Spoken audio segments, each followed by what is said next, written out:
and gentlemen, we switch to Pillars Emerging Tech, and it's time for our keynote, Creating the Impossible. Our speaker, Chris Barton, didn't follow instructions or chase easy wins. He built one of my personal favorite apps, Shazam, from scratch. Who knows Shazam? Yes, I can see a lot of hands. We all use Shazam. It's the app that lets you hold your phone and guess a song that you don't know, and it finds which song you're looking for. He built it in a space that didn't exist then, and when everyone told him he couldn't do it, it couldn't be done, in doing so, he helped change the music industry and music discovery forever. Chris believes that asking fresh questions and trying the unexpected can always create lasting change. Before we welcome Chris to the stage, let's roll this video.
Thank you. It's going to be very hard to live up to the energy of that video, I have to say. But let me ask, who here uses Shazam? Oh my gosh, okay, all right, that's a lot of Shazam users. Well, I have a question for you. Have you ever had a crazy idea for something that's impossible? Something that's impossible, like a time machine. A time machine so you can go back in time and buy the best ticket to that big concert at the front row. Or here's the one that I had. Maybe an app on your phone, an app that you can use when you're doing your laundry, and it finds the missing sock, right? An idea for something that's impossible. Well, I had an idea for something that was impossible. I thought, gosh, wouldn't it be great when I hear a song and I want to know what it is? And I could just take out my mobile phone, and my mobile phone would figure out the song, and I could use this anywhere. I could use it like driving in my car. I could use it in a restaurant. I could use it in a bar, a grocery store even, anywhere I hear music, right? So I had that idea. But see, I'm non-technical. So I took the idea to people who are deep technologists in this area. These are PhDs in electrical engineering, focused on music and acoustics, audio signal processing. And I went to places like MIT Media Lab. I went to UC Berkeley. I went to Stanford, where they have a group called the Center for Computer Research in Music and Acoustics. I even went to Xerox PARC. And I met all these PhDs, and I said, I want to build a business that can do this. Can you please build that technology for me? And they said, there is no technology that can do that, and we have no idea how to make it. See, it was impossible. It was impossible because of all the noise and the scale. There was technology at the time that could do it if there was a nice clean signal of the radio. So pinging each radio station, thousands of radio stations, and checking which songs were playing with no background noise, no people talking, right? A small database of songs that are played on the radio. But to do it over a mobile phone with people talking in the background against tens of millions of songs, that was impossible. So who here has never used Shazam? Never used Shazam? Okay, I think I see a potential new user. Let me just see if I can get another Shazam user.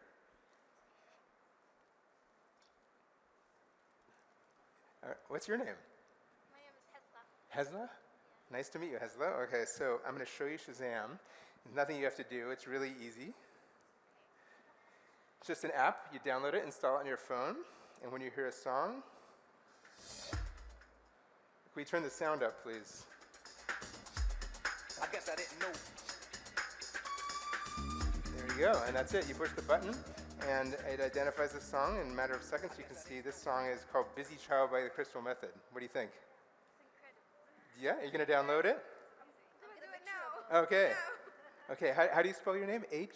H-I-S-S-A. I-H-I-S-S-A. Hessa. Hessa. Yeah. Okay, well, welcome to Shazam, Hessa. Nice to meet you. Okay, anything to get a new user. And feel free to download Shazam if you haven't already. In Hessa's case, because I want to make sure she doesn't forget to download the Shazam app, I'm going to give her a pair of Shazam socks. There, Hessa, congratulations. And again, welcome to Shazam. Okay, another user. I'm telling you, anything to get users. Now, it looks pretty simple, right? But it was not that simple to create, and the truth is that Shazam almost failed from the very beginning. And it's all my fault. See, my original idea for Shazam was not good enough.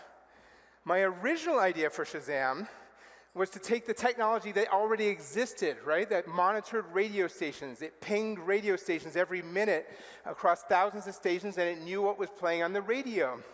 And I thought, I'll connect into that information, and I'll make a mobile phone service where you go into your mobile phone, you type the radio station number that you're listening to, and it tells you what's playing on the radio.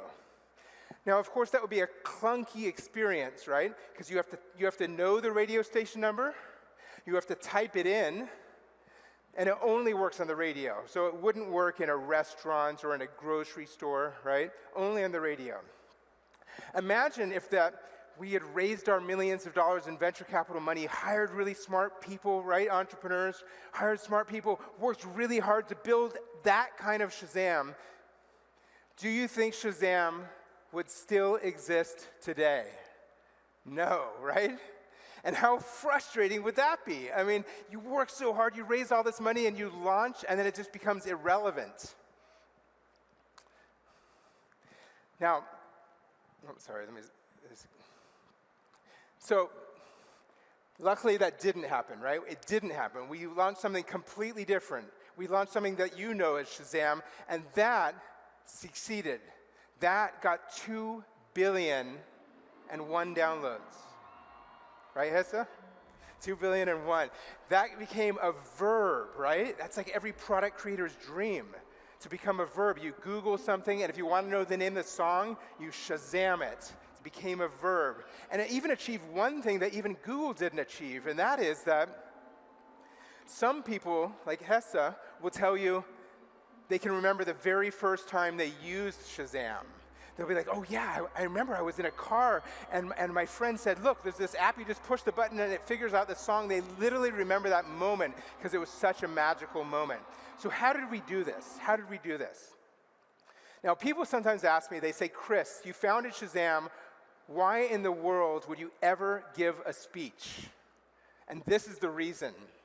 See, I identified these different ways of thinking to make big, amazing things come to life. Not only in my own experience in creating Shazam, but after starting Shazam, I was lucky enough to then, while staying on the board of Shazam, I joined Google back in 2004 when it was a private company. 6 months away from going public, just 2,000 employees, I was hired as their very first mobile partnerships employee. I was called as the second witness at the Department of Justice versus Google antitrust trial not that long ago. And seeing how they innovated at Google, Larry and Sergey, the founders, and all the incredible engineers and product creators. And then after 8 years at Google and joining the Android team at Google when there was only one Android phone in the world, the G1 on T-Mobile, after seeing how this innovation took place, 8 years later, I joined Dropbox. Dropbox, when it was just a little startup company, I remember it had duct tape on the floors covering the wires. And I joined Dropbox and I saw how they thought, how they innovated, how they changed the world. Build from basic truths and apply creative persistence. So imagine for a second that you work in a restaurant, okay? You work in a restaurant, you cook these delicious dishes, right? But imagine now that you're the chef of the restaurant and you have to invent a delicious dish. And how does a chef go about inventing delicious dishes?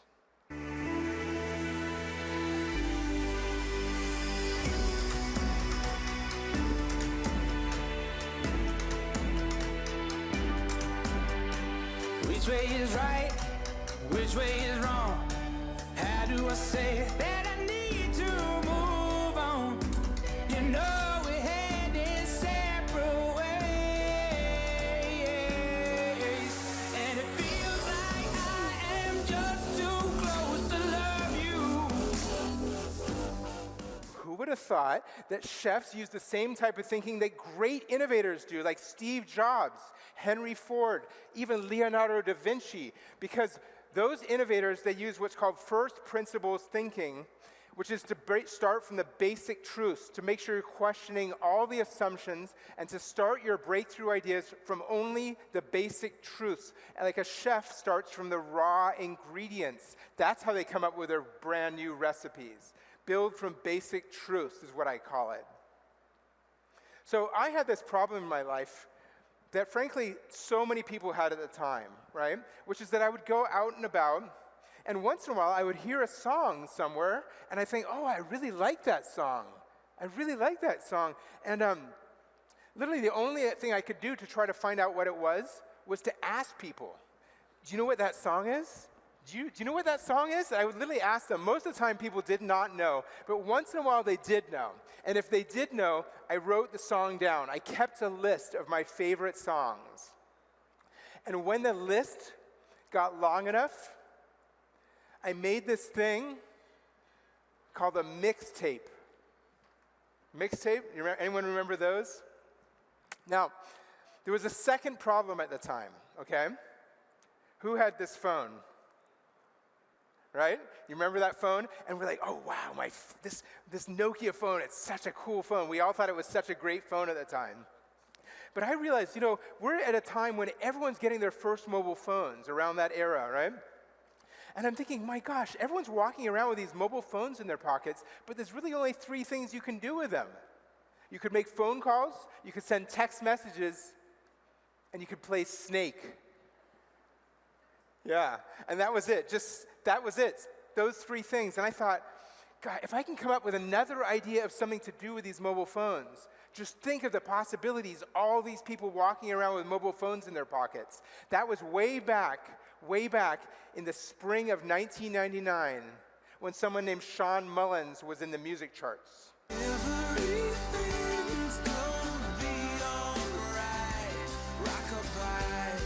Does anyone remember that song? I'm curious. Yeah, a couple people? Okay.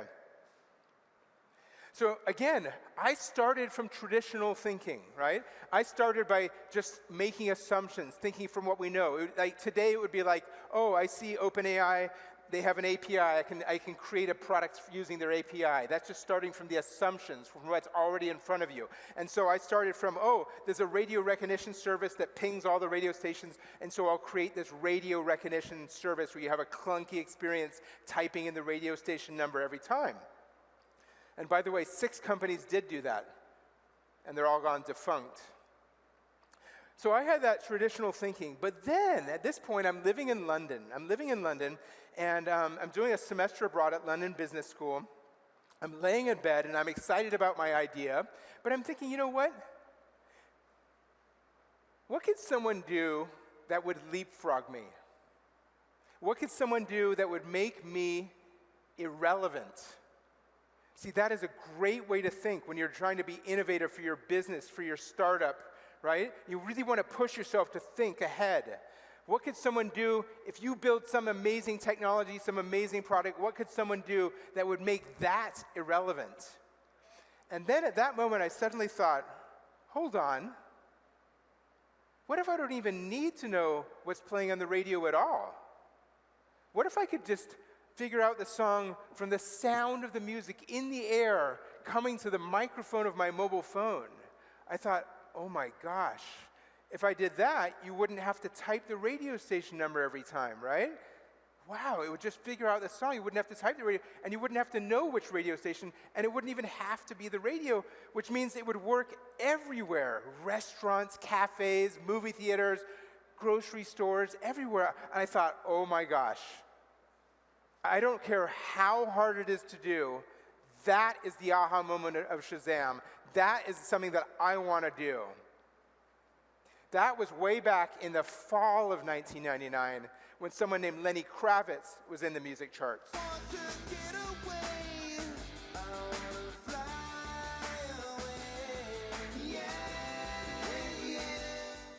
Some great songs from the time. So I didn't realize it, but I was building from basic truths, first principles thinking. Because the two basic truths are, and these are truths, these are not assumptions. The two basic truths are, every mobile phone has a microphone, right? That's a truth, because otherwise you wouldn't be able to talk into it. And all music is sound, it's audible.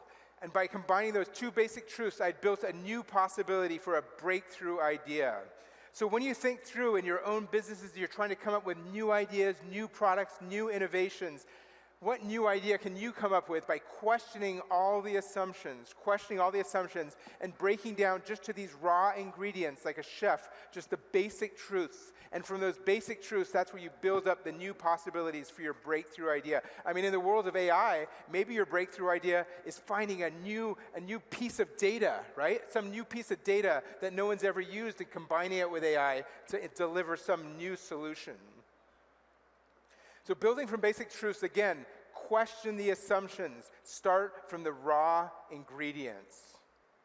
Okay, now imagine for a second, imagine that you are in prison serving a life sentence in prison, but you come up with a breakthrough idea.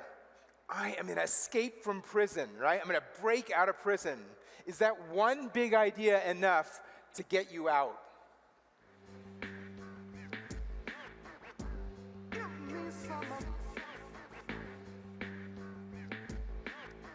Broken darkness, my cold enemy. I look for places I've never seen. Nothing moves but the quiet on the street. Now I open my eyes to this.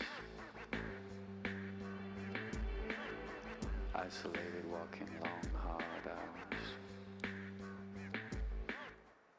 Well, obviously it's not enough to get you out, because you think, well, how are you going to get out of prison? How are you going to escape from prison?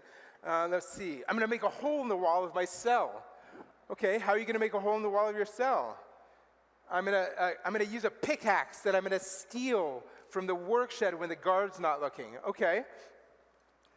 How are you going to make sure no one notices the pickaxe that you have in your cell? How are you going to make sure the guards don't notice the hole that you're building in the wall of your cell, right? All these problems you face, obstacles that you face that you have to come up with solutions to. Where is it going to go if you get out of this hole in the wall? Where will it take you? Will it take you out of the prison? You face all these obstacles, just like an entrepreneur does when they're innovating a new thing. In fact, when you have a big breakthrough idea, you're going to face so many obstacles when you try to bring it to reality that it's going to feel like the system was set up to stop you. Kind of like a prison. Like the system was set up to stop you. And so you have to use creative persistence, come up with creative solutions to get past all these obstacles. So to start off with, I thought I had two co-founders, but we needed a fourth co-founder, right? We needed a genius. We needed a technical genius that could invent this algorithm that everyone said was impossible. And again, remember the PhDs and the professors that we met at MIT, Stanford, Berkeley, Xerox PARC, they all told us it's impossible, that we don't know how to invent this technology. It was so hard, in fact, that when we did find the fourth co-founder of Shazam, this genius PhD, and he joined Shazam to invent the algorithm, these are the actual notes of him inventing the algorithm of Shazam right here, that we have a picture of it from the whiteboard. And I don't understand any of it. Does anyone here understand it? Now, how are we going to pick this person, right? How are we going to pick this fourth co-founder, right? So, because, everyone's saying it's impossible. And so I thought, I know. See, as we interviewed these PhDs and these professors, I didn't understand a word they were saying. They were all so smart, and they're deep specialists in audio signal processing. So if I didn't understand a word they're saying, and they're all brilliant people from MIT, Berkeley, and Stanford, how am I going to pick the smartest one who has a chance to invent this impossible algorithm? And then I thought, I know. I'm not going to pick them. Creative persistence. I thought, I'm going to get Professor Julia Smith from Stanford to pick them. So we went and we made Professor Julia Smith from Stanford an advisor to Shazam. Professor Julia Smith had invented the algorithms that are in every electronic keyboard around the world. Professor Julia Smith had been the head of audio technologies, reporting directly to Steve Jobs. Professor Julia Smith had been hired by the US military to detect submarines under the water using only sound. He was worldwide eminence in the field of music and acoustic signal processing, and a professor at Stanford specialized in this area. And so we had researched all these names of PhDs from all these institutions, and we met with Julius in his living room in Palo Alto, California, and I said to Julius, can you please rank the 5 smartest people that you know? And these are the actual notes from that meeting in case you're looking to recruit an audio signal processing expert. The number 1 rank on the list was Avery Wang. Avery has 4 degrees from Stanford in electrical engineering, mathematics, statistics, computational neuroscience.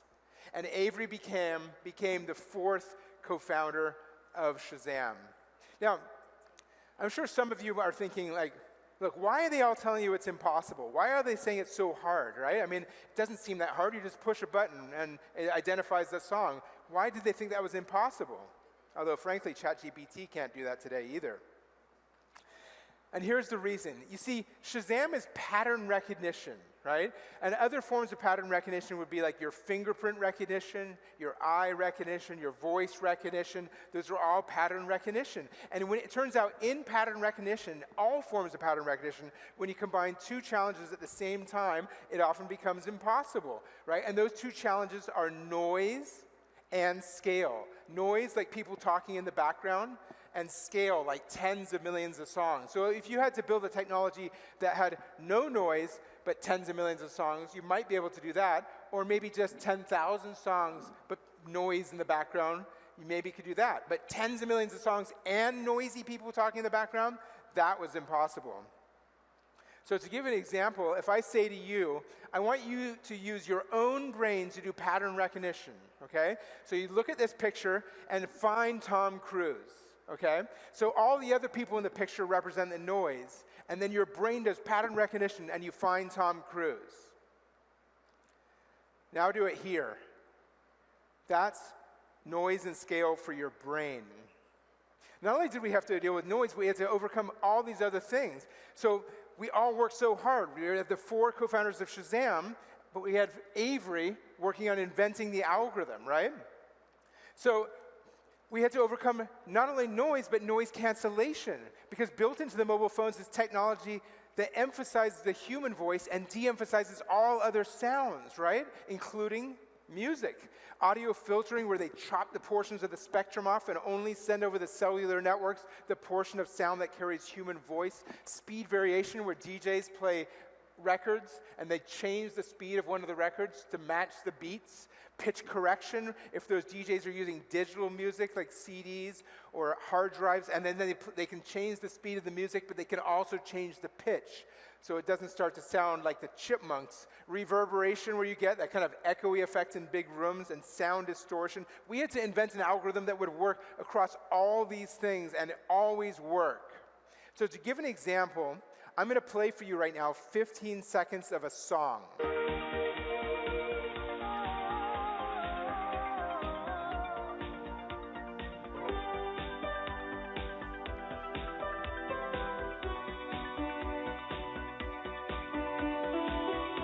And now I'm going to play that exact same 15 seconds of that exact same song as we recorded over a mobile phone inside of a restaurant.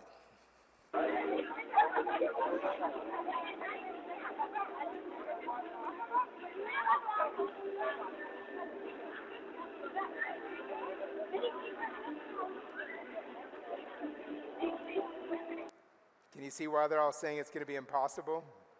We were really scared. And frankly, we worked for months and months and months and almost gave up. There were points where Avery, my co-founder that was in charge of inventing this algorithm, he didn't know how to do it. He couldn't come up with a way to do it in a robust way where it would work with noise and across scale. And he was thinking, gosh, I have to tell Chris that his startup, it's not going to work because I can't invent this technology. Until finally one day, while he was working in a cafe in Palo Alto, California, he came up with a breakthrough idea, a novel invention. It turned out to be the first artificial intelligence in history that would become a mass consumer product. And what it was a three-dimensional graph, of energy peaks in sound known as spectral peaks. And those were graphed both against time, but also across frequencies. And then we applied what's called combinatorial hashing, a technique also used by Google to do a very fast search, so you can find out what that song is in just milliseconds. That idea that Avery had, that breakthrough idea that we filed a patent on, that occurred on the very same day that Coldplay released their very first song. All the things you do. It was called Yellow. An album that I just listened to over and over and over and just loved. So now we had this technology and we had this patent and we needed money. But remember the dot-com bubble, I mean, it just popped back then, right? And so we're based in London, by the way, and so we're pitching to venture capitalist after venture capitalist after venture capitalist. They kept saying, no, we're not going to invest in this silly idea. And we pitched to over 100 venture capital firms that just kept saying, no. I can still remember pitching to one big famous venture capital firm that you all know, but I won't say who. And I showed this venture capitalist, I showed him the demo of Shazam. I was so proud. I said, look what it does. And he said, I don't see why anyone would ever use that. I remember thinking, I've got to prove this guy wrong. He didn't invest, but I thought I've got to prove him wrong. We did raise $7.5 million back then in 2001 from 3 venture capital firms. One of them was Richard Branson. Who knows Richard Branson here? Yeah, Richard Branson's Virgin Group's venture capital firm. And so now we had money, and so we can go on and build this business. And the first thing you need if you're going to build a music recognition business is the music. But there was no digital database back then. There was no iTunes. There was no Spotify. There was no Apple Music. Music was in the form of CDs, and we did not have the CDs. We're a startup company. What are we going to do? Buy one of every single CD? Create a persistence. So you know what we did? We went and we met the 2 big record stores at the time in London and on Oxford Street were HMV and Virgin Megastore. So we went and we met with the executives of Virgin Megastore. And what we said to them is we said, our investor is Richard Branson. Can we have access to your CDs? And they said, no. And we're like, oh, what are we going to do? What are we going to do? So then we went and we found this distributor, the big warehouse of CDs that would send the CDs into the record stores in London. And we met with them. They had these grizzly gray beards. And we leaned across the table to them and we said, the world is changing. The world is going to digital. Wouldn't it be great to have one digital database of all that music? Because we can build it for you for free. And if you're thinking what I'm thinking, without paying a single dollar, we had a partnership where we hired 30 18-year-olds who worked in 3 8-hour shifts, 24 hours a day for 9 months, going to the racks of these CDs in the warehouse, pulling the CDs off the racks, taking them over, putting them into computers that ran software that we had custom built, putting the CDs into the computers, and then we would take the music off the CDs, and then they would have to type the name of every song title, every artist name, every album title, because that information does not reside on the CD. 24 hours a day for 9 months. That's creative persistence. Now, when I first came up with the idea for Shazam, I thought, I'm going to start a music recognition business, but I'm not sure I realized that really what I was starting was a search engine. Not a search engine of the web, like Google, but a search engine of music, because every time you identify a song, we capture 15 seconds of sound, and then we have to compare it against every 15 seconds of every single song across millions of songs in a fraction of a second. We had to search music. So we knew there was this startup that had started just 2 years before us, a couple years before us, called Google. And we knew they had pioneered a new model called a Beowulf cluster, which is when you take a whole bunch of PC computers, you wire them all together into one giant supercomputer. One giant supercomputer, all by writing custom software. And so we thought, you know what? We're going to do the same thing. They even gave us a tour of the data center in those early days. And so we bought a whole bunch of PC computers, we wired them all together, and we built one giant supercomputer search engine. In the RAM of all those computers is where the fingerprints of every single song sat. Now, I don't know if anyone here might be thinking, yeah, but Google became a much more successful company than Shazam. But whose search engine do you think is better looking? That was the spring of 2002 when Rashad Al-Majid was in the charts. Who remembers this?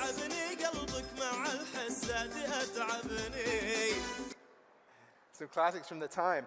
Now think about where we are. We're 1 year ahead of the iPod, right? There's no market for digital music. Oh my gosh, are you coming out? This is my son. This is my son, Jude. Yeah. So actually, just stay here for 1 minute, okay? He's going to stay here. So he's going to say something in a second. So we're 1 year ahead of the iPod. There's no market for digital music, right? There's no market for digital music. He doesn't remember this. You couldn't buy digital songs. We're 7 years ahead of the iPhone, right? We're 7 years ahead of the iPhone, so you couldn't do anything you do with apps. We had all these ideas. We wanted to show people the album cover. You couldn't do that. We wanted people to read all the lyrics. You couldn't do that. We wanted people to download the song. You couldn't do that. We wanted people to add it to playlists. All the things that he does today on his mobile phone. You couldn't do any of these things. We had them all in our presentation, but you couldn't do any of that. So the way Shazam launched, is that Shazam launched as a phone number that you dialed, 2580. You made this phone call, and for him, he can't even imagine this. You made this phone call, you dialed this number, and we answered the phone and said, hold your phone to the music. You held your phone up in the air. We recorded 15 seconds of sound. Then we terminated the phone call, but we had your caller ID, and so a second later, we sent you a text message with the name of the song, and that was Shazam. That was in the summer of 2002. Thank you. Who remembers this song? That's what was in the charts at the time. So, creative persistence, it's finding ways to get past all those obstacles you face when you're an entrepreneur. Getting past them and carving your new path by coming up with creative solutions to get past them. I'm going to be an entrepreneur like my dad, and whenever I see obstacles, I use creativity to get past it. Good job, good job. Thanks. Thank you, Jude. Thank you, Jude. Can you imagine 17 and in front of 700 people? Wow, that's amazing. So there's a part of the Shazam story I left out. We thought we were going to be so successful, but we launched and we got barely any users, barely any users. You know what? We went for 6 years with almost no users, and it's all due to friction because of that old service. So finally, when the App Store launched and became a huge success, Apple made an announcement. They said, we're going to announce the most popular apps in the App Store. They announced it. It was Google, it was Facebook, it was Skype, and you know what it was? Little old Shazam. So I don't know if anyone here would do this, but I did. I went to my computer, and I thought, what was the name of that venture capitalist? And I typed him an email and I said, it turns out people will use this. If I lay here, if I just lay here, would you lie with me and just forget the world? Thank you so much. So when I show you this old Apple television commercial for Apple from 1997, ask yourself, how did these people impact the world? Here's to the crazy ones, the misfits, the rebels, the troublemakers, the round pegs in the square holes, the ones who see things differently. They're not fond of rules, and they have no respect for the status quo. You can quote them, disagree with them, glorify or vilify them. About the only thing you can't do is ignore them, because they change things. They push the human race forward. While some may see them as the crazy ones, we see genius. Because the people who are crazy enough to think they can change the world are the ones who do.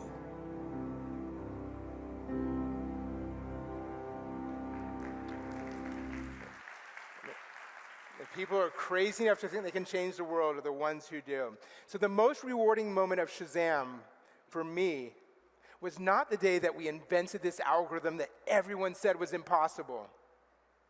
And the most rewarding moment of Shazam for me was not even the day 18 years later when Apple acquired Shazam, when every venture capitalist told me, Chris, Apple just doesn't make big acquisitions. The most rewarding moment of Shazam for me was actually not that long ago when I was in San Francisco in a little tiny grocery store called Buy Right. I was waiting in line to buy my groceries.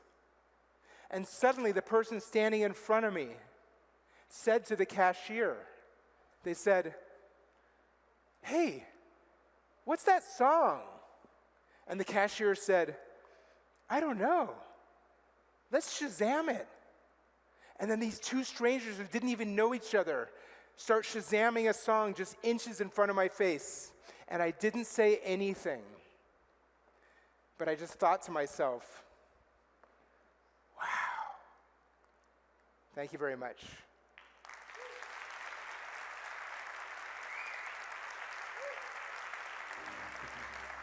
Thank you so much.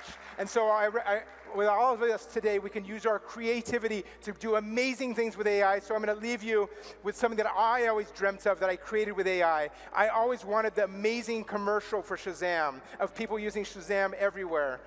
And so, I think they're going to cut me off from showing that. So I'll have to leave that for you for another day. So thank you for everything. Thanks for joining. Thank you. Thank you so much, Chris. That was truly inspiring. Thank you for sharing your story, for inspiring us all.